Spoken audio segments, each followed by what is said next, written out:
जय हिंद दोस्तों, good morning. कैसे हो सब? बढ़िया। कैसा रहा वैकेशन सबका? Very good. है, बहुत अच्छा रहा होगा। ओके, तो दोस्तों हमारा सेमेस्टर 2 स्टार्ट हो गया है। लाइव क्लास भी हमने कर लिया, रिवीजन देख लिया हमने दिवाली असाइनमेंट का। हमारा जो चैप्टर 2 था कच्छ की सैर, उसका वीडियो भी आपने अच्छे से देख लिया है, पढ़ लिया है। तो आज हम इस वीडियो में हमारी नई कविता शुरू करते हैं। कविता का नाम है मत बांटो इंसान को। कविता का प्रकार 3 नंबर की कविता है।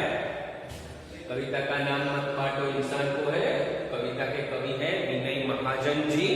विनय महाजन जी ने इस कविता को लिखा है और इस कविता लिखने का उनका उद्देश्य यही है कि आज विश्व में सभी प्रकार के बंटवारे हो चुके हैं। हम देखते हैं कि धरती हमने बांट ली है, सरहदें बना ली है, आसमान भी बांट लिया है, जंगल, सागर, नदियों का पानी, सबका बंटवारा हो गया है। तो कवि अब कहते हैं कि इंसान ने सबको बांट लिया, परंतु अब इंसान को मत बांटो, इंसान का बंटवारा मत करो। यह बात कवि कहना हमें चाहते हैं।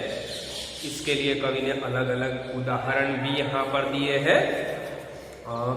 संपूर्ण मानव जाति की बात करें तो संपूर्ण मानव जाति एक है, एक विशाल मानव समुदाय है। भले ही हम अलग अलग धर्म के हैं, अलग अलग जाति के हैं, अलग अलग देश के हैं, हमारे पहनावे अलग अलग है, हमारी भाषाएं अलग अलग है, हमारी रीति रिवाज, हमारे संप्रदाय अलग अलग है, लेकिन संपूर्ण मानव जाति एक है और सभी मनुष्य समान है। समान है यानी एक जैसे है सभी मनुष्य। और प्रकृति यानी कुदरत ने, मनुष्य ने, भगवान ने सभी मनुष्य को एक जैसा ही बनाया है। हम देखते हैं कि सभी मनुष्य का एक सिर होता है, 2 कान होते हैं, एक नाक होता है, 2 आंखें होती है, 2 हाथ होते हैं, 2 पैर होते हैं। आपने देखा कि कोई मनुष्य के 3 कान है या 3 हाथ है या 4 पैर है, ऐसा कभी नहीं होता। यानी प्रकृति ने सभी मनुष्य को एक जैसा ही बनाया है। सभी मनुष्य एक जैसे ही है। हाँ, कई मनुष्य के रंग में भेद होता है। कई देश के लोग गोरे होते हैं, कई देश के लोग काले होते हैं, लेकिन सब मनुष्य का जो दिखाव है, उनके जो अंग है वह सब एक समान होते हैं। इस प्रकार प्रकृति ने सभी मनुष्य को एक जैसा ही बनाया है और सबके साथ एक जैसा व्यवहार हमें करना है। यानी हम हमारे व्यवहार में कई बार ऐसा करते हैं कि जो हमें बहुत अच्छा लगता है उनके साथ बहुत अच्छा व्यवहार करते हैं, जिससे हमें नफरत होती है उनके साथ बुरा व्यवहार करते हैं, जो मनुष्य हमें नहीं पसंद उनके साथ भी हम बुरा व्यवहार करते हैं। तो हमें सबके साथ अच्छा व्यवहार करना है। ऐसा नहीं कि हम इंसानों के बीच भेदभाव रखें। हमें कवि कहते हैं कि हमें इंसानों के बीच में कोई भी प्रकार का भेदभाव नहीं रखना है। और जब हम भेदभाव रखते हैं तो ये बड़े दुख की बात हो जाती है। आखिर में हम प्रकृति के तत्व है, हमें भगवान ने, प्रकृति ने बनाया है, तो हम प्रकृति के तत्व सब एक समान है। हमें अलग अलग एक दूसरे के बीच में भेदभाव नहीं रखना है। आपस में भेदभाव की दीवारें नहीं खड़ी करनी है, बल्कि भेदभाव की दीवारें दूर करनी है। इन्हीं भेदभाव के कारण क्या होता है कि दुनिया में अनेक प्रकार के संघर्ष होते हैं। हम देखते हैं कि एक देश दूसरे देश के साथ झगड़ता है। बराबर क्यों झगड़ता है? तो सरहद के लिए, जमीन बांटने के लिए, समुद्र के पानी के लिए। तो ये भेदभाव कब होता है? जब हम एक दूसरे के साथ भेदभाव रखते हैं, तभी इस प्रकार के संघर्ष, इस प्रकार के झगड़े होते हैं। तो हमें ये भेदभाव मिटाना है ताकि कोई भी प्रकार का संघर्ष मानव के बीच में न रहे।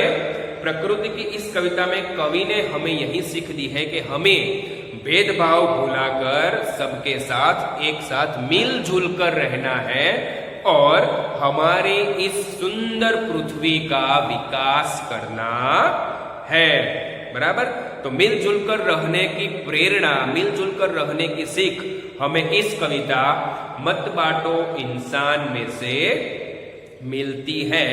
और कवि कहते हैं कि हमें संसार में निरंतर यही उपदेश, यही संदेश दूसरे लोगों को भी पहुंचाना है, दूसरे लोगों को भी यह उपदेश देना है। तो अगर आपको पूछा जाए कि मत बांटो इंसान को कविता में से आपको कौन से गुण मिलते हैं, तो आप लिख सकते हैं कि इस कविता में से हमें एकता, मिलजुल कर रहने की भावना, समानता आदि गुण सीखने को मिलते हैं। तो दोस्तों अब हम देखते हैं कविता। पहले मैं कविता मैं मेरे राग में गाऊंगा, फिर आपको घर बैठे उसी राग में गुनगुनाना है। अगर आपको मेरे राग से अलावा कोई अच्छा राग आता हो तो आप गा सकते हैं और गाकर आपका ऑडियो भी मुझे सेंड कर सकते हैं, ताकि मैं भी कुछ आपके पास से सीख सकूं। ओके, तो आपके पास यह टेक्स्ट बुक होगी, आप टेक्स्ट बुक निकाल कर बैठिएगा वीडियो देखने के पहले। और पेज नंबर है हमारा 16 पर ये हमारी कविता है। देखते हैं कविता। मंदिर मस्जिद गिरजाघर ने बांट लिया भगवान को, धरती बाटी सागर बाटा, मत बांटो इंसान को। मंदिर मस्जिद गिरजाघर ने बांट लिया भगवान को, धरती बाटी सागर बाटा, मत बांटो इंसान को। अभी राह तो शुरू हुई है, मंजिल बैठी दूर है, उजियाला महलों में बंदी हर दीपक मजबूर है। मिला न सूरज का संदेशा हर घाटी मैदान को, धरती बाटी सागर बाटा, मत बांटो इंसान को। अब भी हरी भरी धरती है, ऊपर नील वितान है, पर न प्यार हो तो जग सुन जलता रेगिस्तान है। अभी प्यार का जल देना है हर प्यासी चट्टान को, धरती बाटी सागर बाटा, मत बांटो इंसान को। साथ उठे सब तो पहरा हो सूरज का हर द्वार पर, हर उदास आंगन का हक हो खिलती हुई बहार पर। रौंद न पाएगा फिर कोई मौसम की मुस्कान को, धरती बाटी सागर बाटा, मत बांटो इंसान को। मंदिर मस्जिद गिरजाघर ने बांट लिया भगवान को, धरती बाटी सागर बाटा, मत बांटो इंसान को। धरती बाटी सागर बाटा, मत बांटो इंसान को। तो दोस्तों कविता हमने गाकर सुनाई आपको।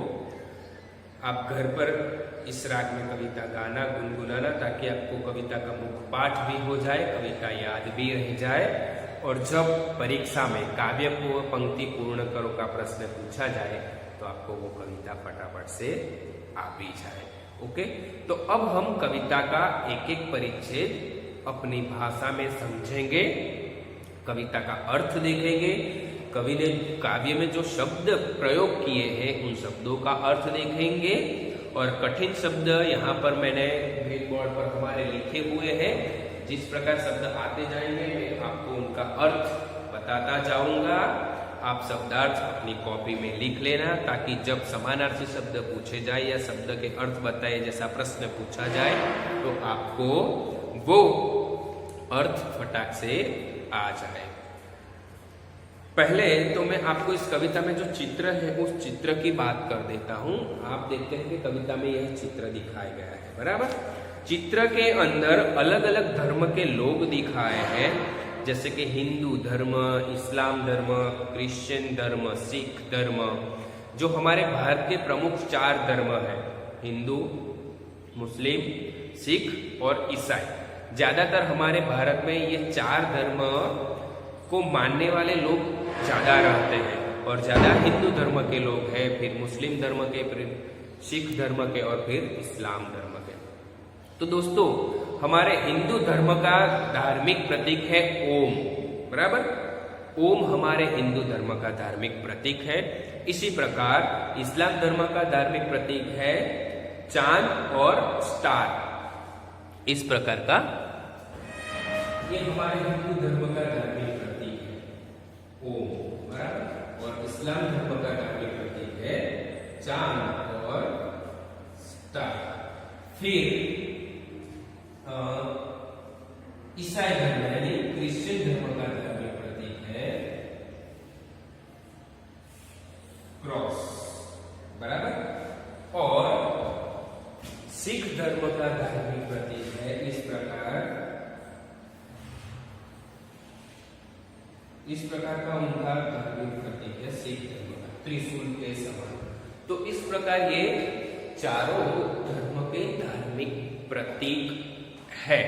तो यहाँ पर अलग अलग देखो धार्मिक प्रतीक दिए गए हैं। ये इस्लाम का है, ये हमारे हिंदू धर्म का है, क्रिश्चियन धर्म का है, सिख धर्म का है। और धार्मिक स्थान की बात करें तो हिंदू लोग मंदिर में जाते हैं पूजा करने के लिए, इस्लाम धर्म के लोग, मुस्लिम लोग मस्जिद में जाते हैं दुआ करने के लिए, सिख धर्म के लोग गुरुद्वारा में जाते हैं बंदगी करने के लिए, और ईसाई धर्म के लोग चर्च में जाते हैं गॉड से प्रे करने के लिए, बराबर। तो इस प्रकार धार्मिक स्थल भी उनके अलग अलग है, धार्मिक चिन्ह भी अलग अलग है।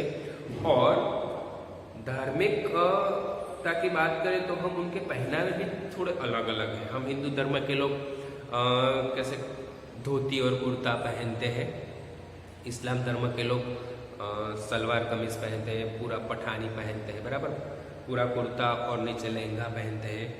सिख धर्म के लोग माथा पर पगड़ी बांधते हैं और जब्बा लहंगा पहनते हैं, कटार रखते हैं साइड में, बराबर। और क्रिश्चियन धर्म के लोग सूट बूट पहनते हैं। तो इस प्रकार उनका पहनावा भी अलग अलग है।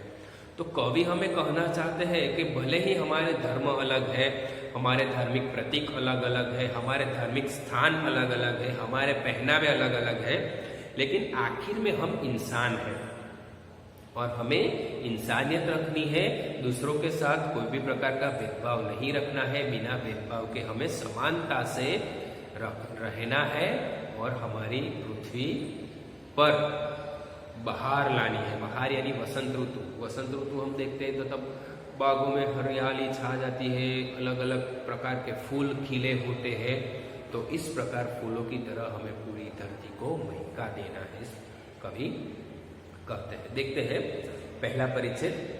मंदिर मस्जिद गिरजाघर ने बांट लिया भगवान को, धरती बांटी सागर बांटा, मत बांटो इंसान को। पहला परिचय है, कवि कहते हैं कि इंसान ने भगवान को मंदिरों में बांट लिया है, मस्जिदों में बांट लिया है और गिरजाघर यानी चर्च में भी बांट लिया है। यानी भगवान ने अलग अलग, इंसान ने अलग अलग धर्म बनाकर किसी भगवान को मंदिर में बिठा दिया, किसी भगवान को मस्जिद में बिठा दिया, किसी भगवान को चर्च में, गिरजाघर में बिठा दिया है।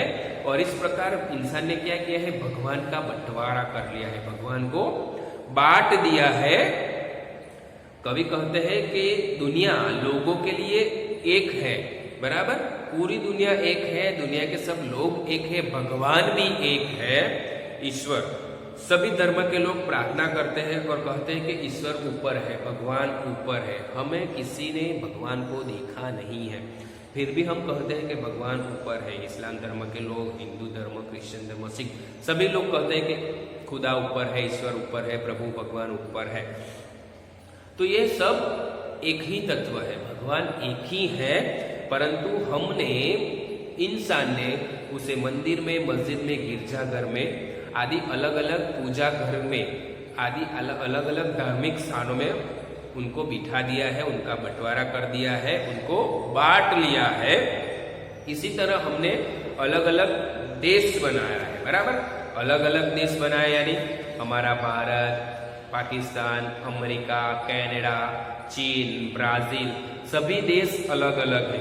वह देश भी इंसान ने ही बनाए हैं। भगवान ने तो ऊपर से पृथ्वी का कोई बंटवारा नहीं किया है। अब आप ऊपर से देखोगे प्लेन में बैठे हुए तो पृथ्वी हमको बहुत अच्छी हरी भरी दिखेगी, पहाड़ों वाली, समुंदर वाली, बहुत खूबसूरत है हमारी पृथ्वी। हमारा पृथ्वी नामक ग्रह बहुत खूबसूरत ग्रह है, लेकिन इंसान ने उसे अलग अलग देशों में बांट लिया है, यानी धरती का बंटवारा कर लिया है। सागर का भी हमने बंटवारा कर लिया। देखिए कि हमारे दुनिया में 4 प्रमुख प्रकार के सागर है, बराबर। सबसे बड़ा पैसिफिक महासागर है, फिर हिंद महासागर है, फिर आर्कटिक महासागर है और चौथा अटलांटिक महासागर। यानी सागरों का भी हमने बंटवारा कर लिया है, धरती का बंटवारा कर लिया, भगवान का बंटवारा कर लिया और सागर पानी का भी हमने बंटवारा कर लिया है। और अलग अलग हिस्सों पर इंसान ने अपना अधिकार जमा लिया है। हिंद महासागर तो भारतवासियों और श्रीलंका वासियों कहते हैं कि ये हमारा सागर है, हिंद महासागर, नाम भी हिंद महासागर हमने लिया है, बराबर। तो इस प्रकार भगवान का, सागर का, धरती का बंटवारा हमने कर लिया है, अलग अलग हिस्सों में उसे बांट लिया है और उस पर हमारा अधिकार जमा लिया है। अब कवि कहते हैं कि प्लीज कम से कम इंसान को मत बांटो। आपने भगवान को बांट लिया, सागर को बांट लिया, धरती को बांट लिया, अब इंसान का बंटवारा मत करो। इंसान को इंसान ही रहने दो, उसे इस सब में मत बांटो। ऐसा कवि हमें कहते हैं इस वाले परिच्छेद में। आगे है, अब भी राह तो शुरू हुई है, मंजिल बैठी दूर है, उजियाला महलों में बंदी, हर दीपक मजबूर है। कवि कहते हैं कि अभी तो राह शुरू हुई है। राह यानी अभी मंजिल का शुरुआत हुई है। अभी तो हमारा जो ध्येय है, हमारा लक्ष्य है, उसे हासिल करना बहुत दूर है। अभी तो जस्ट हमने चलना शुरू किया है, हमारी मंजिल शुरू हुई है। अभी तो दुनिया में समानता की जो भावना है, समानता की जो हवा है, उसकी शुरुआत हुई है। समानता यानी इक्वलिटी की शुरुआत हुई है। समानता का भाव अभी तो पूरी दुनिया में फैला ही नहीं है, फैलना अभी बहुत देर है।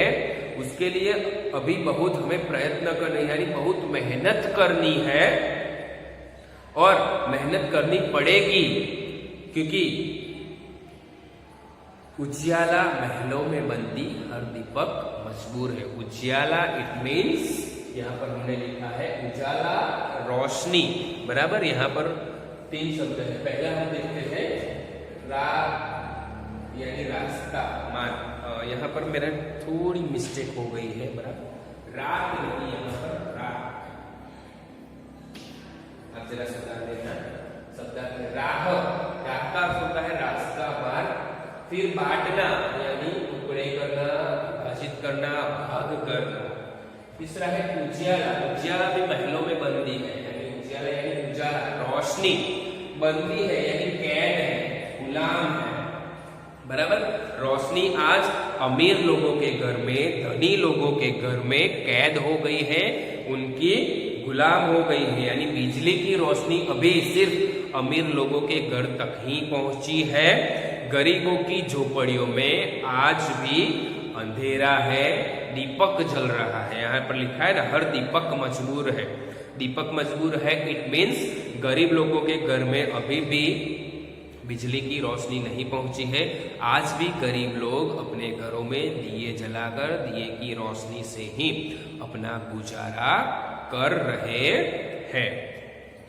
आगे की पंक्ति है, मिला न सूरज का संदेशा, हर घाटी मैदान को, धरती बाटी सागर बाटा, मत बांटो इंसान को। कवि कहते हैं कि अभी सूर्य का संदेश, सूर्य का प्रकाश प्रत्येक घाटी और मैदान को नहीं मिल पाया है। घाटी, घाटी यानी दो पहाड़ों के बीच का जो समतल स्थान होता है उसे हम घाटी कहते हैं। बराबर, ऐसे दो पहाड़ होते हैं तो इन पहाड़ों के बीच का जो समतल स्थान है, समतल प्रदेश है, उसे कहते हैं घाटी, जो हरी हरी घास से फैली हुई होती है। तो अभी तो मिला न सूरज का संदेश है, यानी सूरज का प्रकाश, सूरज की रोशनी अभी इन घाटी के पहाड़ों के बीच के जो समतल स्थान है, समतल प्रदेश है, उन तक अभी पहुंची नहीं है। मिला न सूरज का संदेशा, हर घाटी मैदान को यानी घाटी और मैदान को भी सूरज की रोशनी, सूरज का प्रकाश नहीं मिला है। धरती बाटी सागर बाटा, मत बाटो इंसान को, यानी अभी तो समानता का विचार दुनिया में शुरू ही हुआ है। दुनिया में बहुत से भागों तक अभी यह समानता का विचार, समानता की जो भावना है वह नहीं पहुंची है। यहाँ पर मिला न सूरज का संदेशा, हर घाटी मैदान को पंक्ति के उदाहरण से कवि हमें कहते हैं कि दुनिया में आजादी के बाद जो समानता का संदेश फैलना शुरू हुआ है, वह संदेश अभी ऐसे कई प्रदेश है, कई देश है, कई गांव है जहां तक ये समानता का संदेश, समानता की रोशनी, समानता का प्रकाश नहीं पहुंचा है। अभी भी वहां पर असमानता ही है। जातियों में, धर्म में, मानव में अभी समानता नहीं आई, असमानता से ही लोग रह रहे हैं। आगे, अब भी हरी भरी धरती है, ऊपर नील वितान है, पर न प्यार हो तो जग सूना, जलता रेगिस्तान है। कवि कहते हैं कि धरती अब भी पहले की तरह हरी भरी ही है। आज भी धरती पर खुशहाली है, अलग अलग प्रकार के पेड़ पौधे उग निकले हैं और अब भी धरती पर हरियाली छाई हुई है। और धरती के ऊपर नीले रंग यानी ब्लू कलर का वितान यानी विस्तार, अवकाश, आकाश, हमारी आंखें जहां तक देखती है हमें ऊपर बादल छाए हुए ही दिखते हैं, पूरा ब्लू कलर का, नीले रंग का आकाश दिखाई देता है। यानी आसमान की कोई सीमा नहीं है, आसमान पूरा फैला हुआ है, उसका विस्तार बहुत बड़ा है। और नीचे धरती भी अभी हरी भरी है, यानी धरती पर पेड़ पौधे लहरा रहे हैं, आज भी हरी हरी खेती की फसल उग रही है। लेकिन दुनिया में प्रेम की भावना अभी खत्म हो गई है। बराबर, यहाँ पर है पर न प्यार हो तो जग सुना, जलता रेगिस्तान है। मीन्स यहाँ पर दुनिया पर आज इंसान के बीच की जो प्रेम की भावना है वो कम हो गई है। हम देखते हैं कि आज एक इंसान दूसरे इंसान को स्वार्थ के भाव से ही देखते हैं। बराबर, दो इंसानों के बीच जमीन, जायदाद, पैसे के बीच में झगड़ा ही होता है। यानी भाई भाई भी अपने पिताजी की जायदाद के लिए, मिलकत के लिए झगड़ते हैं, भाई बहन में भी मिलकत के लिए झगड़ा होता है। यानी आज इंसानों के बीच का जो प्यार है वह प्यार कम हो गया है। इंसान एक दूसरे को सिर्फ स्वार्थ के भाव से ही देखते हैं, यानी इंसानों के बीच का प्रेम की भावना है वो नष्ट हो गई है, प्यार कम हो गया है।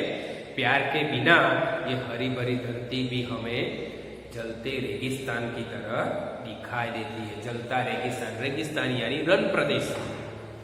रण प्रदेश में जहां तक हमारी आंखें देखती है हमें बस रेत ही रेत नजर आती है, और उस रेत पर जब सूरज का प्रकाश पड़ता है तो रेत गर्म हो जाती है। इस प्रकार धरती अभी हरी भरी ही है, लेकिन धरती पर इंसानों के बीच की जो प्रेम की भावना है वह कम हो गई है। इसीलिए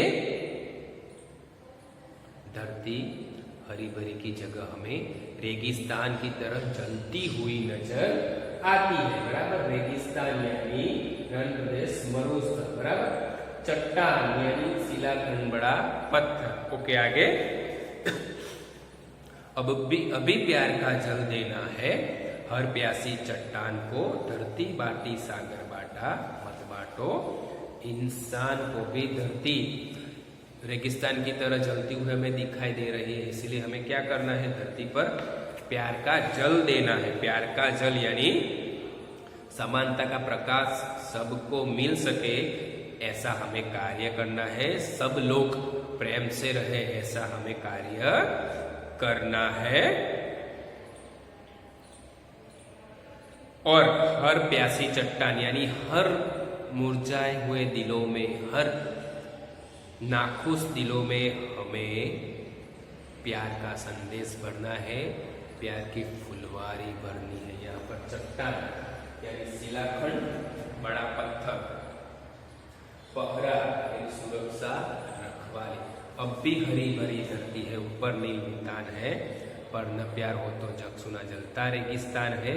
अभी प्यार का जल देना है हर प्यासी चट्टान को, धरती बाटी सागर बाटा मत बाटो इंसान को। यानी हमें हर प्यासे मुरझे हुए दिलों में, हृदयों में प्यार की बरसात करनी है और उन्हें प्यार का शीतल जल देना है, ताकि वह प्यासे चट्टान की प्यास बुझ सके। प्यासे चट्टान इसमें प्यासे दिलों की प्यास बुझ सके। आगे है, साथ उठे सब तो पहरा हो, सूरज का हर द्वार पर, हर उदास आंगन का हक हो, खिलती हुई बहार पर। ये काम हम तभी कर सकेंगे जब हम एकजुट होंगे, एक साथ होंगे। कोई अकेला मनुष्य काम नहीं कर पाएगा। इसीलिए कवि कहते हैं साथ उठे सब तो पहरा हो, यानी समानता के सूरज का प्रकाश तभी सबको मिल सकता है जब हम सब लोग एक साथ हो जाए, एक साथ उठे, कोई पूर्वी कार्य एकजुट होकर करे, तभी हम उन प्यासी चट्टानों को प्यार का जल दे सकते हैं और हर आंगन तक सूरज का प्रकाश, सूरज का अंधेरा, गरीब से गरीब लोगों तक हम बिजली की रोशनी पहुंचा सकते हैं, प्यार का संदेश पहुंचा सकते हैं। और इसी प्रकार हम साथ उठेंगे तो समानता के दरवाजे अपने आप खुल जाएंगे और सबके घरों में, सबके घरों के आंगन में समानता का प्रकाश, समानता की लाली, समानता की भावना फैल जाएगी। लेकिन इसके लिए हमें क्या करना है? सबको एक साथ रहना है, मिलजुल कर रहना है, आपस में बैर नहीं करना, आपस में झगड़ना नहीं है। और हर आंगन में उसी तरह खुशी छा जाएगी और बागों में बहार आ जाएगी। बहार यानी वसंत ऋतु आ जाएगी और फूल खिलने लगेंगे। लेकिन तब जब हम समानता से रहेंगे, फिर क्या होगा कि रौंद न पाएगा फिर कोई मौसम की मुस्कान को, धरती बाटी सागर बाटा मत बांटो इंसान को। फिर दुनिया में कोई भी ऐसा देश नहीं होगा, कोई भी ऐसा मनुष्य नहीं होगा जो इस मानवता, समानता की जो हमारे दिलों में भावना है उसे कुचल पाएगा। रौंद पाना यानी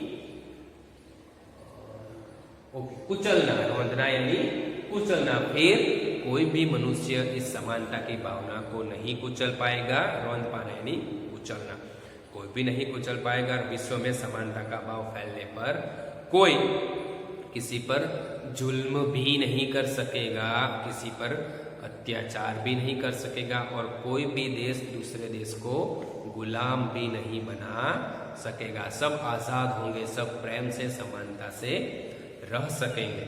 तो इस प्रकार कवि विनय महाजन जी हमें इस कविता में सबके साथ हिलमिल कर प्रेम से, समानता से रहने की बात सिखाते हैं। देखो इस चित्र में भी एक फूल है, उस फूल में ईसाई, सिख, मुस्लिम, हिंदू और पारसी ऐसे 5 धर्म और धर्म के चिन्ह दिए गए। यानी ये समानता है, फूल एक है, भले उसकी पंखुड़ियां अलग अलग है लेकिन अंत में फूल तो एक ही है। यानी यह फूल भी हमें समानता का संदेश देता है। भले फूल की 5 अलग अलग पंखुड़ियां है लेकिन पंखुड़ियां मिलती है तभी फूल बनता है, एक पंखुड़ी से फूल नहीं बनता। और ये सीख हमें बच्चों के द्वारा दी जाती है। यहाँ पर 2 बच्चे दिखाई देते हैं, तो बच्चों के द्वारा हमें यह सीख मिलती है। तो दोस्तों इस प्रकार इस कविता में विनय महाजन जी ने हमें समानता से रहने की बात सीख दी है, एक दूसरे के साथ प्रेम से रहने की सीख दी है। और दुनिया में भले ही भगवान का बंटवारा हो चुका हो, धरती का, सागर का बंटवारा हो चुका हो, लेकिन हमें इंसानों के बीच प्रेम का भाव बनाए रखना है, इंसानों का बंटवारा नहीं करना है। इस प्रकार ये शब्दार्थ भी है।